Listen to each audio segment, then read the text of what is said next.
Purihin ka, Panginoong Jesucristo. Ikaw ang pangalan higit sa lahat ng pangalan. Ang hari ng mga hari, Panginoon ng mga Panginoon. Hallelujah, hallelujah.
Dakilang Diyos, Ama namin nasa langit, dakilang Al-Shaddai. Pinasasalamatan ka namin, O Diyos, sa lahat, O Diyos, ng kabutihan walang sawa mong ginagawa sa buhay po namin. Salamat sa pagmamahal mo sa bawat isa sa amin, O Diyos. Salamat sa buktong mong anak na si Jesucristong pinagkaloob mo para sa aming kaligtasan. Salamat, Panginoong Jesus, sa buhay mo inialay para sa aming katubusan. Salamat sa buhay sa araw na ito na kalumupo sa amin.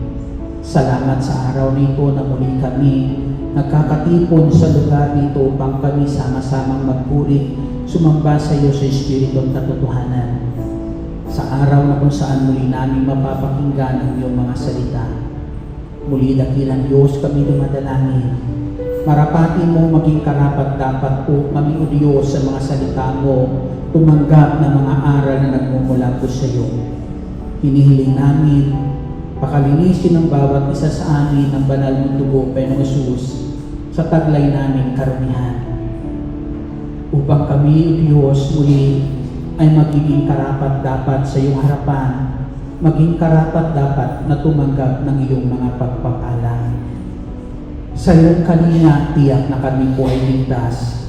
Kaya dumadalangin kami, dakilang Ama, patuloy mo kami sa dakong ito, lukuban ng iyong malabay na pakpak, at patuloy na wang dinggin at ipagkaloob sa amin ang aming mga kahilingan, sa ngalan ng aming Panginoong Jesucristo, sa ngalan ng Ama, ng Anak, ng Espiritu Santo. Amen. Purihin ang Panginoon.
Purihin ang Panginoon.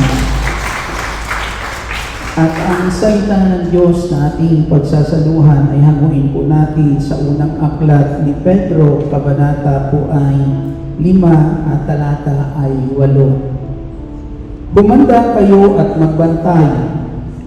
Ang diablo na kaaway ninyo ay parang liyong umaatungal at aali-aligid na humahanap ng masisila. Ito ang salita ng Diyos. Paburihan natin ang Diyos sa pagkabasa ng Kanyang salita. Hallelujah, hallelujah. Tanging sa Kanyang lahat ng papuri ngayon at magpakailanman. Amen?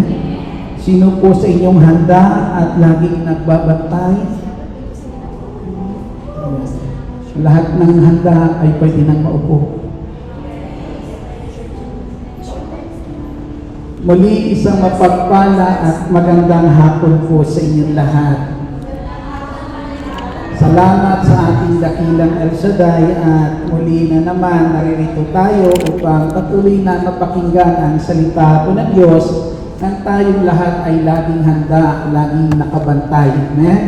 Nang sa ganon tayo po ay malayo sa panganib. Amen. Sabi nga po dito sa ating binasa ay sabi po, maghanda kayo at magbantay. Maghanda kayo at magbantay. Ang paghahanda at pagbabantay ay kung ikaw ay nasa isang lugar na alam mong mapanganib na lugar. Amen?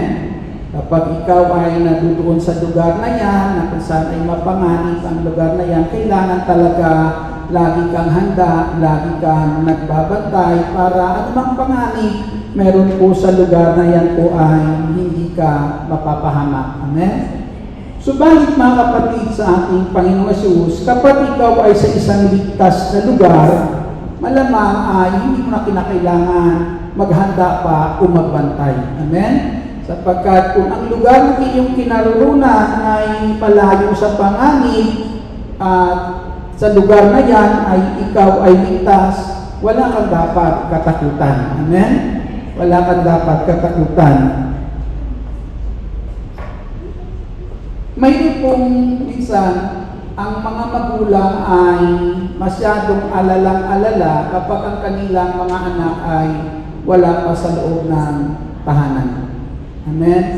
Lalo sila nag-aalala sapagkat alam ng isang magulang o ng bawat magulang na ang kaligtasan ng kanilang anak kapag daliyan sa tahanan kapag kapili nila ang kanilang mga anak. Kaya kapag habang wala pa yan, ay nag-aalala lalo na kung oras na dapat nasa bahay na pero wala pa, masyadong nag-aalala. Amen. May bata minsan na kung saan lumabas ng bahay, hindi man lang nagpaalam sa kanyang mga magulang. Nung lumabas siya ng bahay ay nakakita siya kung saan ay inaway siya ng mga bata doon sa labas, kinuha yung pagkain niya, inaway siya ng mga bata, tapos ay umiiyak. Ang sabi ng tatay niya, saan ka galing? Bakit ka umiiyak? Ang sabi ng bata, galing ako sa labas, kinuha ng mga bata yung pagkain ko at inaway ako ng mga bata. Sabi ng tatay niya, halika, labas tayo. Lumabas sila.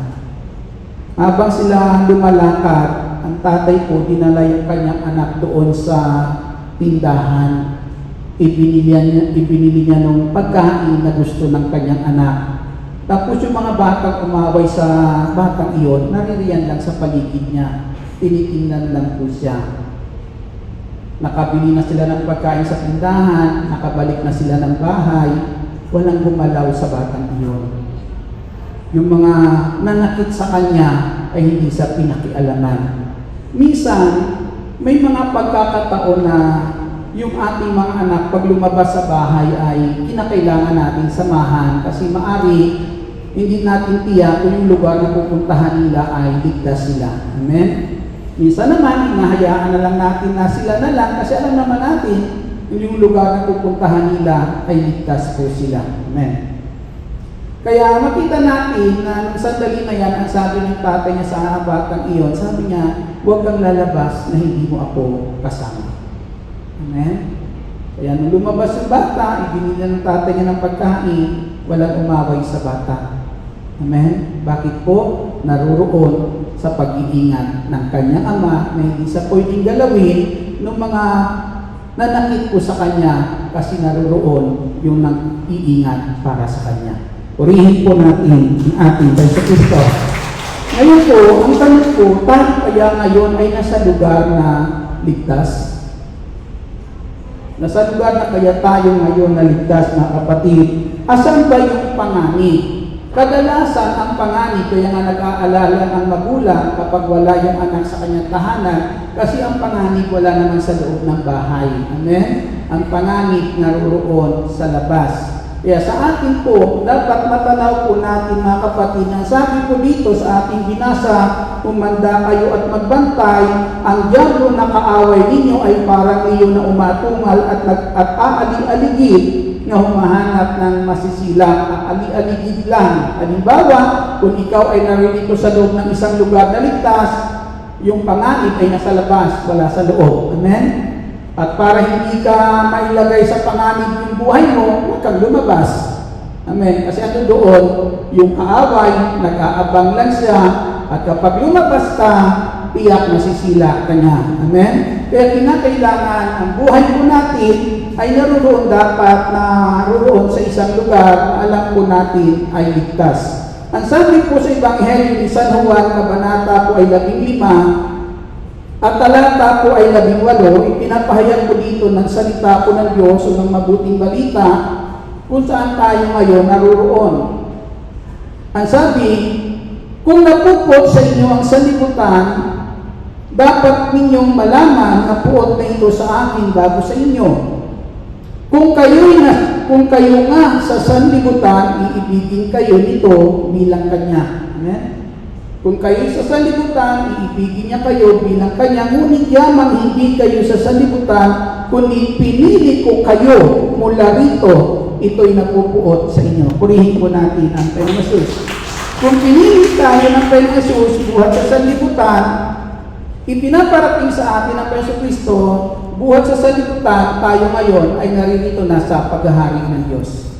Amen. Nasa paghahari po tayo ng Diyos. Nasa kalinga ka ng ating Diyos. Amen.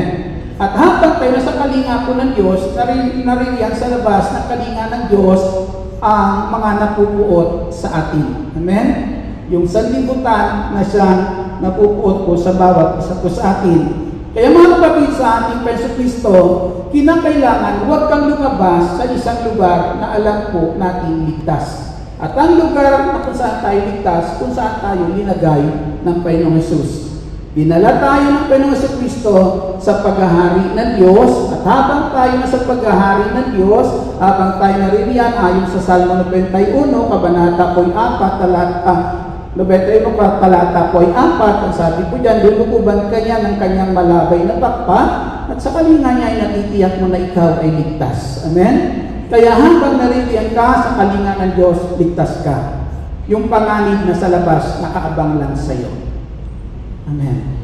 Kaya ang dapat po nating ingatan at bantayan ay, mga kapatid, huwag kang lumabas sa isang lugar na ligtas na pinaglagyan sa atin ng ating Panginoong Hesukristo. Paano natin malalaman ang ating buhay ay wala na riyan sa isang lugar na ligtas? Minsan, malalaman din naman natin kapag ang ating buhay ay wala na dyan sa lugar na pinaglagyan sa atin ng ating Hesukristo, kasi yung mga dati mong ginagawa nung ikaw na sa loob, hindi mo na ginagawa. Yung gawain na naroon sa kaharian ng Diyos na dati mong ginagawa, hindi mo na ginagawa. Minsan naman, andyan ka, ginagawa mo, pero hindi ka naganado. Diba? Kapag wala ka ng ganang gawin yung mga bagay na dating ginagawa mo, kinagagalak ng puso mo, nung ikaw tawagin ng Diyos sa gawain ko na to, lagi kang masayang dumarating ang araw ng Huwebes, Miyerkules pa lang, handa ka na. Di po ba? Paglabas ng pag-araw ng Huwebes, paglabas mo sa gawain ng Panginoong Hesus, ang salita mo sana Huwebes ulit. Bukas Huwebes na naman, para pahinga naman. Di po ba? Pero ibig sabihin, sabi natin na bukas Huwebes na naman, kasi ganun tayo kauhaw ang puri sa Diyos. Ganun tayo kauhaw na makasama ang Diyos. Amen?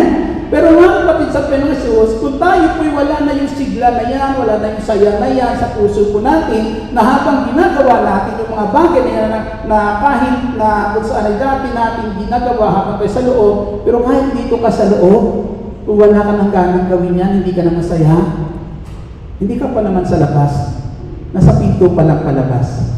Amen? Na kung saan kinakailangan tayo, pakitapik yung ngayong pisngi niyo.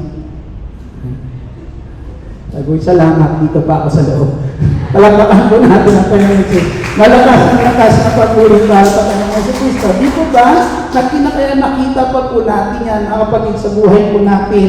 Kasi marami sa atin minsan naririto, pero sabi nga minsan, ang mga nagbabackslide, minsan wala naman sa labas, hindi naman lumalayo.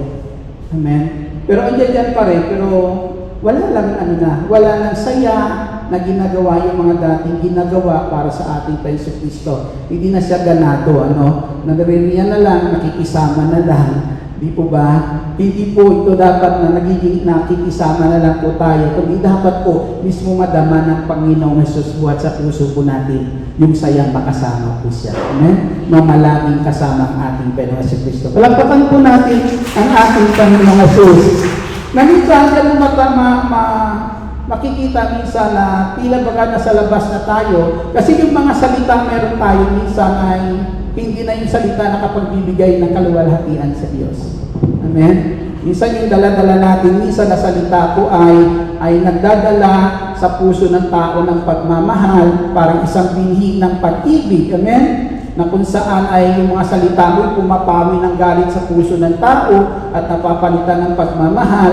Pero kapag yung mga salitang narinig sa akin ay hindi na nagpupundar ng pag-ibig sa puso ng tao, kundi tila bagay nagpupundar na ng galit pagkamuhi sa kanyang kapwa, baka sa labas tayo. Amen? Dapat nakita po natin yan, mga kapatid, sa ating Panginoong Kristo. Kaya kapag yan po ang naririnig natin minsan sa ating kapwa, tila ba't ang ating nakikita sa paligid natin, hindi na yung mga kabutihang ginagawa ng Diyos sa ating kapwa, kundi yung mga pagkakamali na lang lagi. Amen? At ang ating po minsan na nagiging usapan ay mga pagkakamali na lang ng ating kapwa.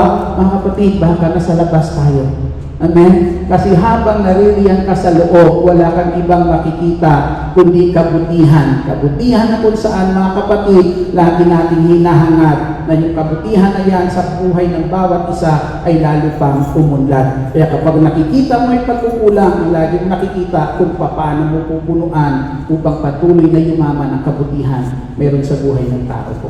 Amen. Palakpakan po natin ang ating Panginoong Jesucristo.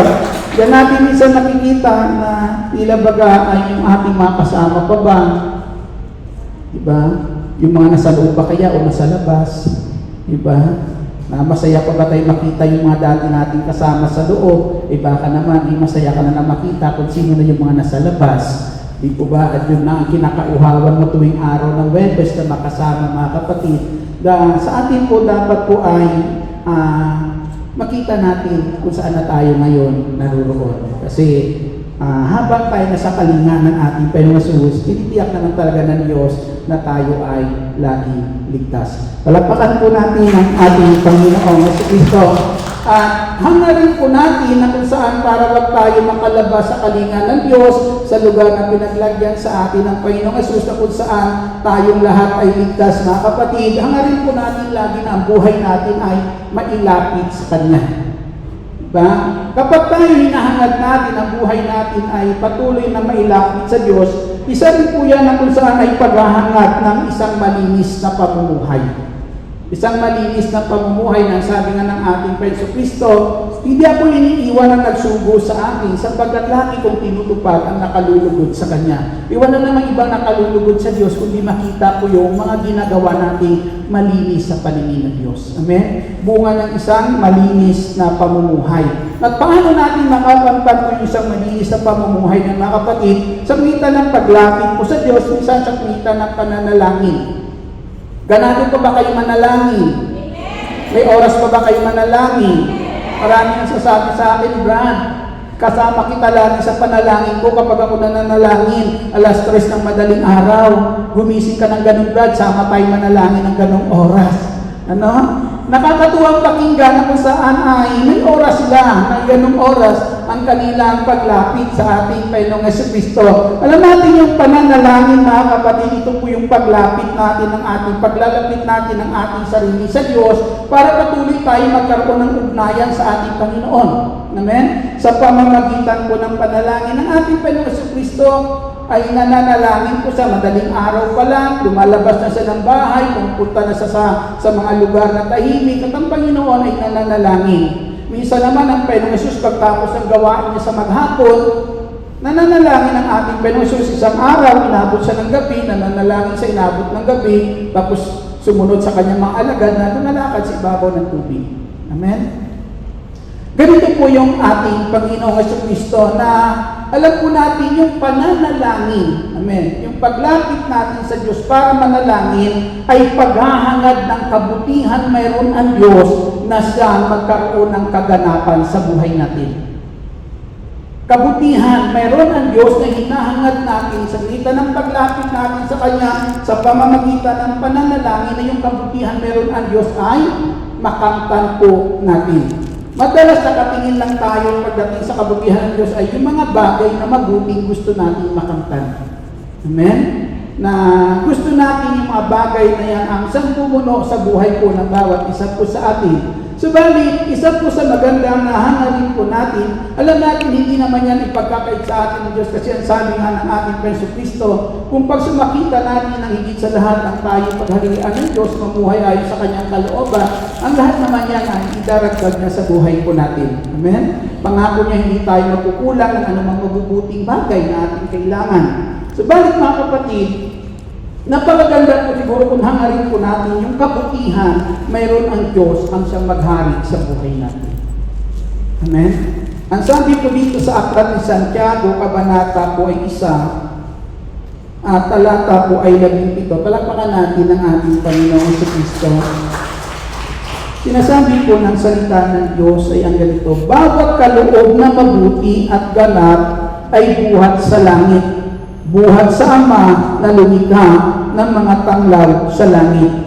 Hindi siya nagbabago, hindi niya tayo iiwan o pababayaan man sa dilim. Purihin natin ang ating Jesucristo. Lahat ng mabuti at ganap ay mula sa langit, mula sa ating Ama na sa langit. Kaya yung pananalangin, hindi lang naman tayo humihingi sa Diyos. Kaya sabi nga sa turo ng panalangin na Ama namin, di po ba? Sundin ang kalooban mo, mapasaanin ang paghahari mo, sundin ang kalooban mo. Alam natin pag sinabing paghahari po ng Diyos, yung kabutihan meron ang Diyos ang sa pumuno ng buhay po natin. Amen? Sa pumuno ng kalooban ng bawat isa po sa atin. Kasi yung kabutihan, kung iyon, yun ang gusto ng Diyos na umiral po sa buhay natin dahil yun ang tunay na pagsunod. Amen? Yung magawa natin sa buhay natin, yung mabuting nais ng ating Panginoong Jesucristo. Palakpakan po natin ang ating Panginoong Jesus na sa pamamagitan po niyan, mga kapatid, sa ating Panginoong Jesus, isa po sa pamamaraanan, sabi nga, paghahangad ito ng mabuting pamumuhay. Amen? Malinis na pamumuhay ang ating paglapit sa Diyos, wika ng panalangin. Pangalawa, mga kapatid, ang sabi sa Hebrew chapter 10 verse 25, ay huwag ninyong kaligtaan ang dumalo sa pagtitipong ito. Amen? Upang palakasin ang isa't isa. Ibig sabihin niyan, pag dumalo sa pagtitipong ito, andiyan yung pag-aaral ng salita ng Diyos. Amen? Marami sa ating minsan ay natatangay ng mundo. Marami tayong isang kaibigan na hindi natin kayang pahindihan. Meron pa kayong ganun? Minsan mga kaibigan natin hindi natin kayang pahindihan, nakakahiya naman. Hindi po ba? Kung hindi lang ikaw, friend, talaga naman. Hindi po ba? Palakpakan po natin ang ating Panginoong Jesucristo. Minsan na sabi natin nakakahiya na minsan tanggihan po sila. Minsan talaga napagbibigyan natin sila na kung saan minsan, kung anong mga gawain nila, minsan natatangay tayo, napapasama po tayo. Pero minsan, mga kapatid, sa ating Jesucristo, may mga salita tayo na kung saan ay nakakahiya naman. Hindi po ba? Kaya hindi kita pwedeng tanggihan. Na minsan, mas maganda siguro pag minsan masabi natin kay Lord, siguro Lord, mas nakakahiya kung ako ang nadadala nila doon. Hindi po ba? Mas nakakahiya sa iyo, Lord. Pag ako yung natatangay nila. Hindi po ba? Dahil ang layunin mo, Lord, hindi akong matangay, sila ang matangay ko. Amen? Palakpakan natin ang ating Panginoon, Jesucristo. Ang sabi sa aklat ng awit, kabanata po ay 1 at talata po ay 2. Palakpakan natin muli ang ating Panginoon Jesucristo. Mapalad ang tao hindi naaakit niyong masama upang sundan ang kanilang payong maling halimbawa. Hindi sumasama sa sinumang tao ang laging adikay, pagtawanan lamang at hamak-hamakin ang Diyos na dakila. Mapalad ang tao, hindi naaakit niyong masama, hindi natatangay, hindi nadadala para ilayo sa ating Panginoong Jesucristo. At para hindi mailayo, sabi po, nagagalak siyang laging magsaliksik ng banal na aral. Ang utos ni Yahweh siyang binubulay gabi at araw. Purihin po natin ang ating Panginoong Jesucristo. Amen? Ang sabi po dyan, ang tunay na kung saan tao na binabantayan ang kanyang sarili na huwag makalabas. Amen? Huwag makalabas doon sa lugar na pinaglagyan sa kanya ng Diyos na kung saan tayo tiyak na ligtas, mga kapatid, na ang sabi ng ating Panginoong Jesucristo, Ama, walang mawawala sa sinumang ibinigay mo sa akin. Iingatan ko sila. Amen? At ang sabi ng Panginoong Jesucristo, gusto ko silang makasama sa kinaroroonan ko. Purihin po natin ang ating Panginoong Jesus. At ang sabi ng Panginoong Jesus, ang tanging na pahamak lang dyan, Ama, sa mga ibinigay mo sa akin, yung talagang humanap ng kanyang kapahamakan. Ito yung lumayo sa ating Panginoong Jesucristo. Amen? Nagsasaliksik, kagalakan ng puso niya ang magsaliksik ng mga aral ni Yahweh. Amen? Ng salita po ng ating Panginoong Jesucristo. Sa akin, sa panahon po nito, mga kapatid, minsan, marami po mga bagay na pwedeng nagiging kapalit ng salita ng Diyos sa mundo po ito. Amen.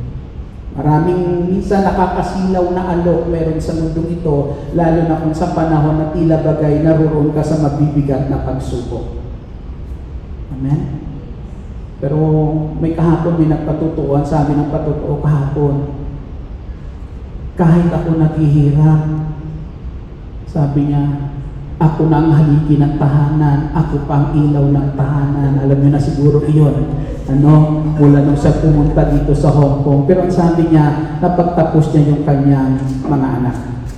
Na isa lang ang isang kumakayo. Pero ang sabi niya, ay ganito, sabi niya, minsan natutukso na siya na yung kanyang ikapo ay talagang gastusin para doon sa kanyang pangangailangan. Pero ang kanyang dalangin, ang sabi niya, Lord, ayaw kitang nakawan. Sabi ko, grabe.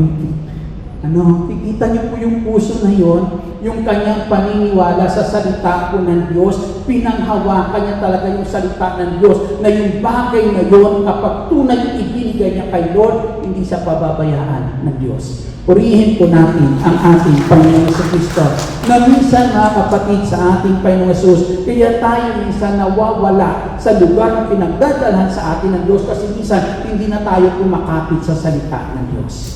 Amen? Mas kinakapitan na natin minsan mga kapatid yung alok ng mundo. Amen? Na kung saan umaakay sa atin palabas doon sa panganib. Nandiyan po ba kayo?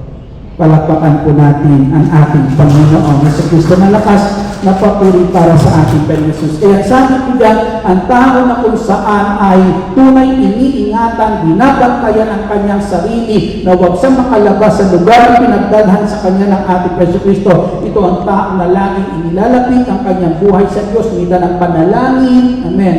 Paghahangad sa panalangin na ang kabutihan ng Diyos ang maghari sa buhay niya, magawa ito lagi sa buhay niya mga kapatid, ang salita ng Diyos ang laging kinakapitan at laging nagiging patnubay sa kanyang buhay. Palakpakan natin ang Panginoong Jesus. Magpakatatag kayo, sabi po dyan, magpakatatag kayo sa inyong pananampalataya. Kinakailangan manatili tayong matatag sa ating pananampalataya, manindigan po tayo para sa ating Panginoong Jesucristo. Ang sabi po dito sa aklat ng Gawa, kabanata po ay 4, talata po ay 11. Subalit sumagot si Pedro at si Juan, kayo na po ang humatol kung alin ang matuwid sa paningin ng Diyos, ang sumunod sa inyo o ang sumunod sa Diyos. Ito yung panahon na si Juan at si Pedro po ay binabalaan na huwag na silang mangaral tungkol kay Kristo.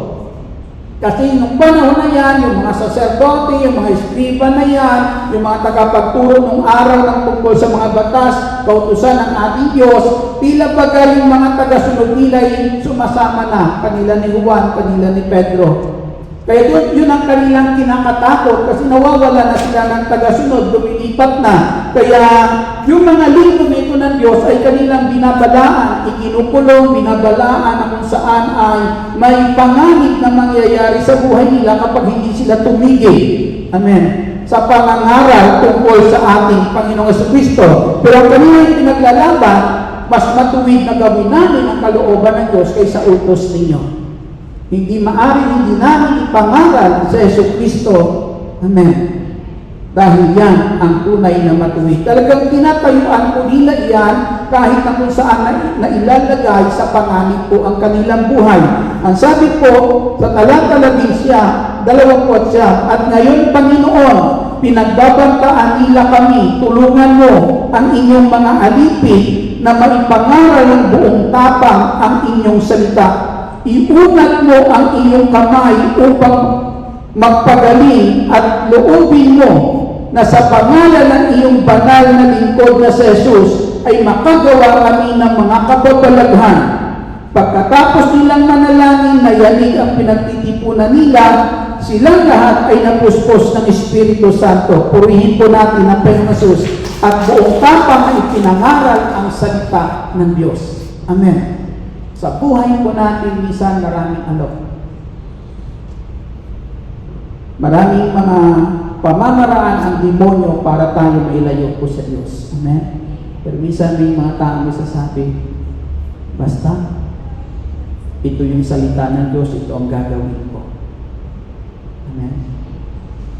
Makikita mo yung tao na pinangahawakan ang salita ng Diyos sa buhay niya, pinaninindigan ang salita ng Diyos sa buhay niya, yan yung taong natatakot. May takot na kapag dumarating yung mga salita na kumakalaban sa kalooban ng Diyos, kinaalipin ang puso niya ng takot, baka matangay ng mga salita niya. Amen. Kaya ganun niya iniingatan na ang buhay niyang ito ay huwag malayo sa ating Panginoong Jesucristo. Kaya ipinaglalaban po nila. Alam naman yan si San Pablo, kapag ipinaglalaban ang salita po ng Diyos, isa lang sinasabi ni San Pablo, Sabi niya, walang halaga ang aking buhay. Ang mahalaga sa akin, magampanan ko ang tungkuling ibinigay sa akin ng Diyos. Habang tumatayo tayo sa kalooban ng Diyos, hindi ka pwede maalis sa lugar na pinagdalahan sa iyo ng ating Panginoong Jesucristo. Amen. At habang naririyan ka sa lugar na pinaglagyan sa iyo ng Diyos, isa lang natitiyak ko, hindi ka niya linagay dyan para pabayaan. Amen. Hindi ka nilagay dyan para ikaw ay ipahamak. Nilagay ka ng Diyos dyan para ingatan at dyan ipagkakalog ang lahat ng pangangailangan. Purihin po natin ang ating Panginoon Jesus. Malakas na papuri para sa ating Panginoong Jesucristo. Ang sabi po sa aklat po Santiago, sa sulat ni Santiago, kabanata po ay 4 at talata po ay 7. Sinasabi ng salita ng Diyos, kaya nga pasakop kayo sa Diyos, labanan ninyo ang diablo at lalayuan niya kayo. Lumapit kayo sa Diyos at lalapit siya sa inyo. Linisin ninyo ang inyong mga kamay, kayong mga makasalanan. Linisin ninyo ang inyong puso, kayong pabago-bago ang isip. Mamigati kayo, maghinagpis at tumangis. Palitan ninyo ng pagluhang ang inyong halakhak at ng kapanglawang ang inyong kagalakan. Magpakababa kayo sa harapan ng Panginoon at itataas niya kayo. Purihin po natin ang Panginoon Jesucristo. Ang sabi ko dyan, wag na wag kang, sabi ko, pumasok sa teritoryo ng kalaban. Amen? Maalala niyo si Samson? Paano natukso si Samson? Natukso siya kay Delilah. Kasi pinagbabawalan talaga siya pumunta sa lugar na yon. Kaso lang masyado na sa tiwala sa sarili niya eh. Amen? Ando doon sa kanya yung kapangyarihan ng Diyos. Gusto siya ng banal na espiritu. Pero ang isa po sa pinag-uutos sa kanya, huwag siyang pumunta sa lugar na iyon. Amen? Pero matigas ang ulo niya. Lagi siyang pumupunta roon. Hindi niya pwedeng tanggihan si Delilah. Hindi niya matiis na hindi niya makita. Amen? Kapatid sa Panginoon sa Kristo. Hanggang dumating ang punto po na alam po natin, bumagsak ang buhay niya bilang lingkod ng Diyos. Amen? Napahamak po siya. Bakit po? Kasi lumalabas siya sa lugar na kung saan ando doon ang pag-iingat ng Diyos sa buhay niya. At habang wala po tayo sa lugar na ando doon ang pag-iingat ng Diyos, malamang sa malamang tayong lahat po ay mapapahamak. Amen? Gising pa ba kayo? Palakpakan natin ang Panginoon sa Kristo. Kaya dito pa lang sinasabi ko dito, bilang paglayo at di pagsang-ayon sa kalooban ko ng diablo, ang sabi niya dyan, kung ano bang kagalakan mayroong idinudulot sa inyong kasalanan, ngayon pa lang, abay palitan nyo na ng pagluha yan. Amen? Kasi doon din naman kayo tutungo dyan. Amen? Dadalhin niya kayo yan sa pagluha, sa kabiguan, sa buhay nyo. Kaya sabi dyan, ngayon pa lang ilandin nyo na ang kasalanan na yan. Kung anong idinudulot niyan na nakaligayahan sa inyo, ngayon pa lang, kung kinakailangan masaktan ka, umiyak ka, para lang mawala yan sa buhay mo, ngayon pa lang umiyak ka na. Amen? Kaya sa bandang uli, amen, kung wala ng pag-asa, kung kailan huli na, saka tayo natauhan. Yan, sabi dyan ni Santiago, ngayon pa lang dapat, ang sabi po dyan, huwag kayong umayon. Palakpakan natin ang ating Jesucristo. Kaya pasakop tayo sa Diyos at labanan natin ang masama. Ang sabi po sa aklat po ng Awit, kabanata po 100 at talata po 111, itong sinasabi po ng salita po ng Diyos. Talata po ay 6 na po at 7. Ang sariling dati-rati namumuhay ng baluktot, nang ako ay parusahan, salita mo ang sinunod. Amen? Sinasabi dito, ang sabi niya, ang sariling dati-rati namumuhay ng baluktot, nang ako ay parusahan, salita mo ang sinunod. Ang sabi niya, nung maranasan ko ang hindi maganda dahil sa pagsuway ko sa kalooban mo, dahil sa pamumuhay mayroon ako na hindi ayon sa iyong kalooban, nung maranasan ko ang ibinunga nito sa buhay ko, ang sabi niya ngayon, salita mo na ang sinusunod ko. Purihin po natin ang ating Panginoon Kristo. Na tila bagay pinapakita niya, nung maranasan niya yung ibinubunga ng kanyang ginagawang hindi tama, nung maranasan niya ang hindi maganda, natuto po siya. Amen? At yung pagkatuto niya, ang sabi niya, ang salita na ng Diyos, ang siya po sinusunod. Sana maraming matauhan. Amen? Na marami kasi minsan sa atin, minsan pinipilit pa natin ang gusto natin. May mga tao nakita na natin yung ginawa nila iyan, nagdulot na sa kanila ng hindi maganda, pero gustong pa rin gayahin. Amen? Walang nagtatagumpay yan. Kung nagdala iyan sa buhay nila sa kabiguan at kapahamakan, kapag yan ang sinundan mo, doon ka rin dadalhin. Kaya ang sabi niya, nung maranasan ko ang ibinunga ng hindi tamang pamumuhay, ang sabi niya ngayon, kalooban mo na ang sinusunod ko. Palakpakan natin ang ating Kristo. Kalooban ng Diyos na kung saan nagdadala sa atin sa tiyak na kaligtasan. Nagdadala sa atin sa lugar, nagpapanatili sa atin sa lugar na kung saan tayo ay ligtas. Amen? Ang diablo, at sabi po, ang kaaway ay ali-aligid lang na naghahanap ng kanyang masisila. Kahit sa ali-aligid, basta nasa loob ka, ligtas ka. Amen? Yung isang manok, may mga sisiw. Yung habang po sila naghahanap ng pagkain, tinawag niya yung mga sisiw. Nakita niya may ibon sa taas, ng malaking ibon, nakita ng inahin. Tinawag niya yung mga sisiw. Yung mga sisiw lumapit sa inahin, linukuban niya ng kanyang pakpak. Nang malukuban niya ng kanyang pakpak, tinignan niya sa magkabilang pakpak kung naroon yung lahat ng sisiw. Pero merong isang wala, kulang. Habang wala yung isa, palinga-linga yung inahin na hinahanap yung sisiw. Habang dahan-dahan na lumalakad, habang nilulukuban yung mga sisiw sa ilalim pakpak niya, hinahanap yung isang sisiw na wala. Nakita niya sa di kalayuan yung sisiw abalang-abala sa pagkain. Sa pagkain na sumpungan ng sisiw na yon, abalang-abala siya. Kaya kahit tinatawag sa ng inahin na lumapit, hindi siya makalapit kasi hindi niya maiwan yung pagkain na nasumpungan niya. At dahil hindi niya maiwan, yung sisiw na yon ang nakita ng malaking ibon at yun ang dinagit. Bakit napahamak yung sisiw? Kasi wala siya sa ilalim ng pakpak ng inahin. Pangako ng Diyos, habang tayo nasa kalinga ng Diyos, tiyak na tayo ay ligtas. Tumayo po tayo lahat. Aaligid-aligid man sa diyan. Amen.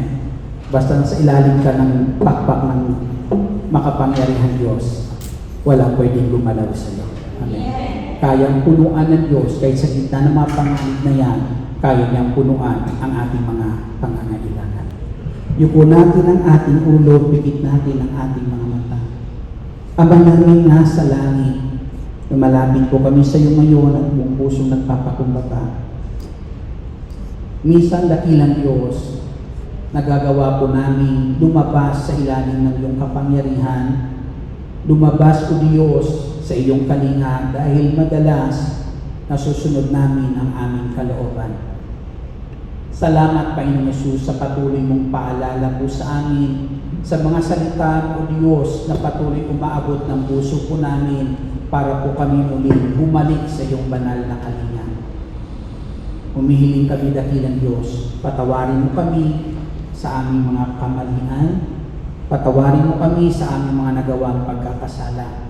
Sa lahat ng mga nagagawa namin pagsuway, sa lahat dakilang Diyos na iniisip namin na hindi mabuti, sinasaloob o Diyos na hindi maganda, sa lahat ng mga namumutawi sa labi namin o Diyos na hindi ka nagiging kalugod-lugod sa iyo.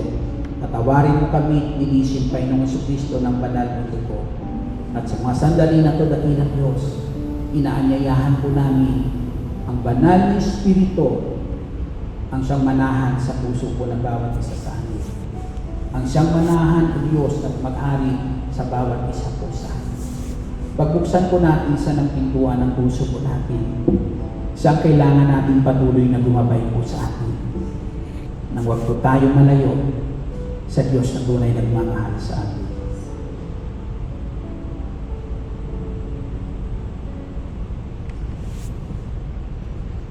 Patuloy niyo siyang kausapin.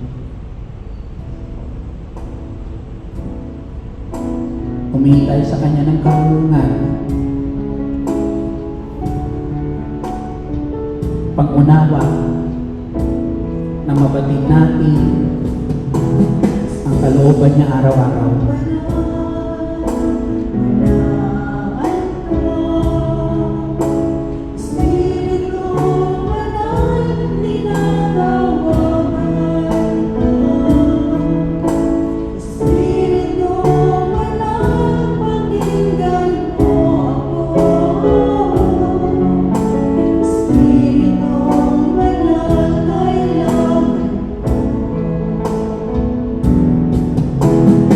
Lord, ito dalangin namin, Panginoon Jesus.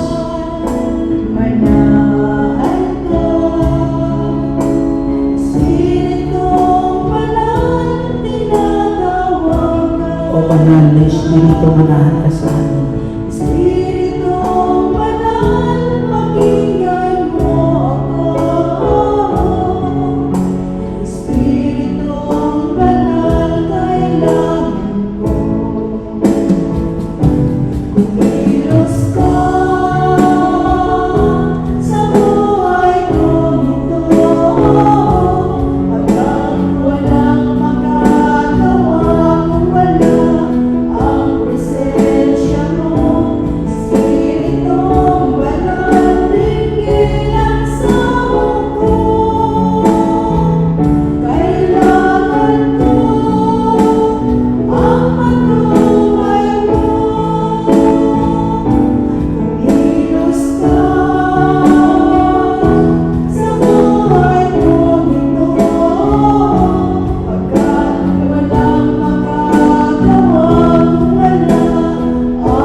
Banal na Espiritu, Ikaw ang sumakop sa aming isipan. Ikaw ang sumakop sa aming kalooban. Kailangan namin ang patnubay mo. Pawiin mo banal o banal na Espiritu ang anumang kasamaan na nais mo ang himasok sa aming isipan. At ang tanging paghahari mo lamang ang siyang mamayani at kumontrol ng aming isipan. Pawiin mo anumang namamayani sa aming kalooban na hindi mabuti, hindi maganda. Dalangin namin, Banal na Espiritu, ang kabutihang meron ka, ang siya lamang maghari sa puso po namin. Panginoong Jesus, anumang karumihan merong kamay ang aming kamay, anumang gawa ang aming mga kamay na hindi naging kalugod-lugod sa iyo, Diyos. O Banal na Espiritu, tulungan mo kami na mga gawa ng aming mga kamay ay maituwid at ang bawat magawa namin ay magbigay karangalan sa Diyos. Tulungan mo kami, O Banal na Espiritu. Gamitin mo, Diyos, ang bawat isa po sa amin na magiging pagpapala para sa aming kapwa.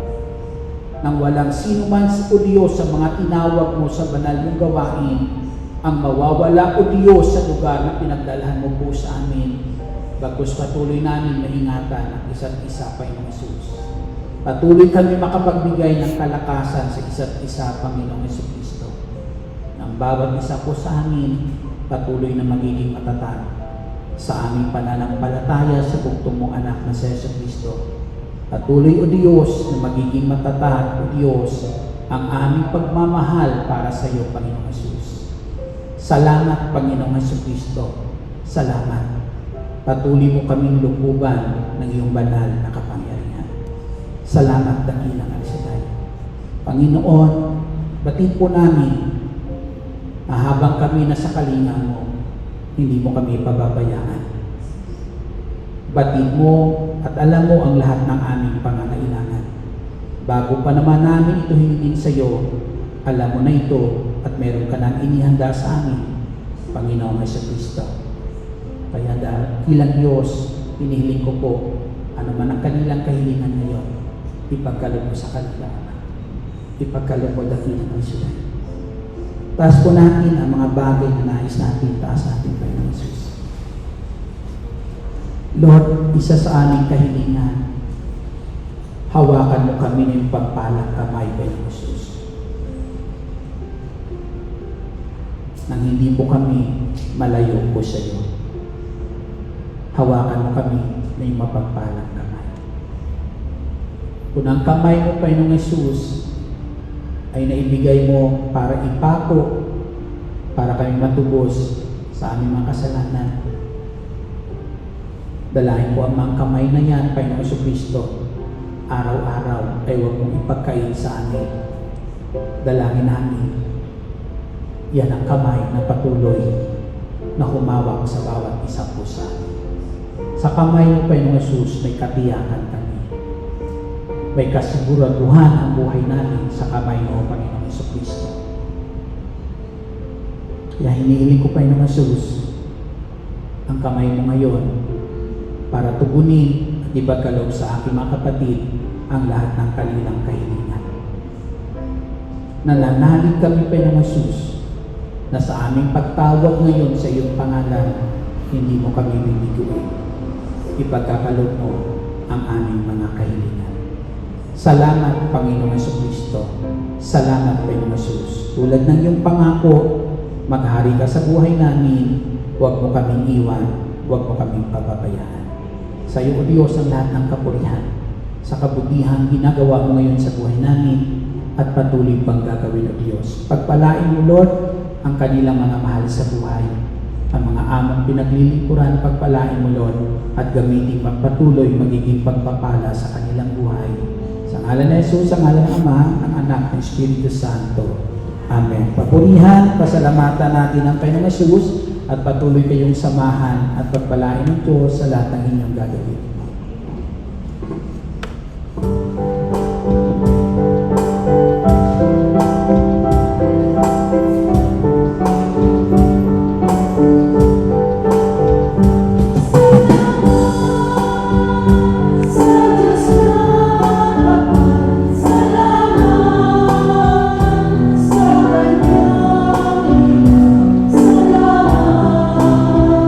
Ibigay niya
Ating pong dasalin ang Salmo 91, awit ng pagtitiwala sa Diyos.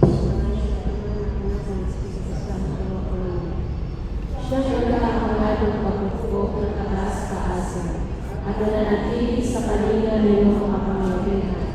Kapagsasabi sa kanyang Panginoon, at katahanan, ikaw ang aming Diyos, ang Diyos na tayong pinagtitiwalaan.